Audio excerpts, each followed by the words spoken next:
नमस्कार। लखनऊ में जिस प्रकार से एक बिल्डिंग में आग लगी और हमारे भारतवर्ष के भावी कर्णधार, हमारा भविष्य उसमें जल गया।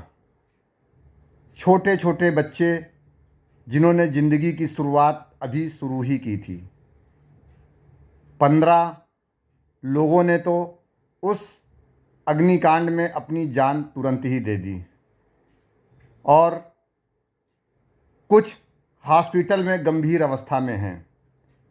क्या यह एक दुर्घटना थी या भ्रष्ट सिस्टम के द्वारा की गई हत्याएं थीं?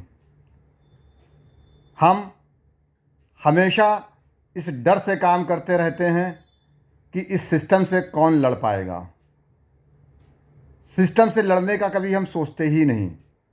काफ़ी पेचीदगियां हैं, क्योंकि जब आप सिस्टम से लड़ने की सोचते हैं तो सिस्टम आपको अपराधी बनाने में ज़्यादा देर नहीं लगाता है। परंतु अब जिस प्रकार से दिल्ली में हुए अग्निकांड में कई लोगों ने अपनी ज़िंदगी गंवाई, लखनऊ में जो अलीगंज के अंदर कोचिंग के अंदर जो अग्निकांड हुआ, इसमें हमारे बच्चे जिन्होंने अपना कैरियर शुरू किया था, उन्होंने कैरियर शुरू होने से पहले ही अपनी ज़िंदगी समाप्त कर दी। कारण सिर्फ भ्रष्ट तंत्र के भेंट चढ़ गए वो। इसके पूर्व भी लखनऊ में कई अग्निकांड हुए हैं। जब ऐसी स्थिति आती है तो जिम्मेदार बहुत तेज़ी में एक्टिविटी करते हैं, बल्कि यूँ कहें कि वो भ्रष्ट तंत्र और तेज़ एक्टिव हो जाता है और उसको अपनी भ्रष्टाचार की जड़ें फैलाने में और मदद मिलती हैं। कैसे? क्योंकि जब इस तरह की घटनाएं होती हैं तो आनन फानन कई ऐसी बिल्डिंगें हैं, कई ऐसी जगह हैं जहां उनका कुठाराघात होना शुरू हो जाता है। उसके पश्चात जब मामला शांत होता है तो फिर वह भ्रष्टाचार में सन जाते हैं। लेकिन इन मोटी चमड़ी वालों को यह एहसास नहीं होता कि उनका ये भ्रष्टाचार इस देश को ख़त्म कर रहा है। अगर आज इसकी जांच हो जाए, इस भ्रष्टाचार की जांच हो जाए, तो इस भ्रष्टाचार और कमीशन खोरी की जो अर्थव्यवस्था होगी, हो सकता है वो भारत की भी अर्थव्यवस्था से आगे निकल जाए। ये वह दीमक है जो इस देश को धीरे धीरे आज से नहीं, सालों साल पहले से खा रही है। आज सौभाग्य इस बात का है कि जब हमारे देश में और हमारे प्रदेश में ईमानदार नेतृत्व काम कर रहा है, लेकिन उसके बाद भी यह प्रशासन अपनी उस भ्रष्टाचारी सिस्टम को छोड़ने को तैयार बिल्कुल भी नहीं है। आज यह आक्रोश इस वीडियो के थ्रू इसलिए बोलना पड़ रहा है क्योंकि अब बर्दाश्त नहीं हो रहा है। आपने देखा होगा कि इसी भ्रष्ट सिस्टम की भेंट बिहार में एक युवा चढ़ गया, जो समाज के लिए अपना काम करता था, बीएससी पास था और दबे कुचले दलितों की लड़ाई लड़ रहा था। उसको भी इस भ्रष्ट सिस्टम ने इस स्तर पे पहुंचा दिया कि उसने तमंचा लहराने दिया और उसको इन्होंने मानसिक मंदित और अपराधी घोषित करते हुए उसकी हत्या कर दी।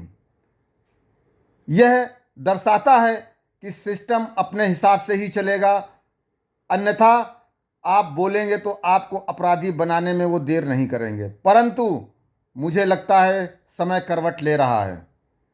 हम आपकी यह जिम्मेदारी है कि हम इस सिस्टम के खिलाफ आवाज़ उठाना शुरू करें। अगर नहीं करेंगे तो आप अपने आने वाली पीढ़ियों को एक ऐसा घुन लगा हुआ देश दे के जाएंगे जिसमें वो खुली सांस भी नहीं ले पाएंगे और पल पल ये सोचते रहेंगे कि हमारे पूर्वजों ने हमें क्या दिया है, हमारे सिस्टम में सड़ा हुआ सेंध लगा हुआ भ्रष्टाचार दिया है। हर जगह आज युवा पीढ़ी इस देश में अपने आप को इस भ्रष्टाचार में लिप्त पा रही है, वह परेशान हो रही है। नीट का पेपर हो चाहे जैव व्यवस्था हो, लेकिन जिस प्रकार से देखने में आता है यह भ्रष्टाचार लोगों की जिंदगियां लील रहा है, लोगों का भविष्य खराब कर रहा है। और हम अपना केवल अपना सोचकर, यह सोचकर हमें क्या, जब आएगी तब देखा जाएगा, और जब हमारे ऊपर आती है तो हम इस लायक नहीं बचते हैं कि उन स्थितियों का सामना कर लें। हमारी आंखें नहीं खुलती हैं, हमारा रो रो के बुरा हाल हो जाता है, हमारी ज़िंदगी तहस नहस हो जाती है। अगर आप भी इसका इंतज़ार कर रहे हैं तो मुझे अफसोस है यह कहते हुए, आज नहीं तो कल हो सकता है कि आप भी उस श्रृंखला में दिखें। अन्यथा अब जागृत हों, उठें और इस भ्रष्टाचार को ख़त्म करने के लिए, इस भ्रष्ट सिस्टम को ख़त्म करने के लिए आवाज़ उठाना शुरू कर दीजिए। अभी नहीं तो कभी नहीं, मरना एक दिन सबको है, लेकिन समाज को कुछ दे के जाइए, कुछ जागरूकता फैला के जाइए। और जो भ्रष्ट सिस्टम के भ्रष्टाचारी हैं उनके और उनके परिवारों से मैं भी यही कहना चाहूँगा कि जो आप भ्रष्टाचार का पैसा खा रहे हैं उसमें आपको कोई संतोष मिलने वाला नहीं है। आपकी जिंदगियां, आपकी पीढ़ियां तबाह होंगी। आप पैसा इकट्ठा करके भी इस भ्रष्टाचार से सुखी नहीं रह पाएंगे।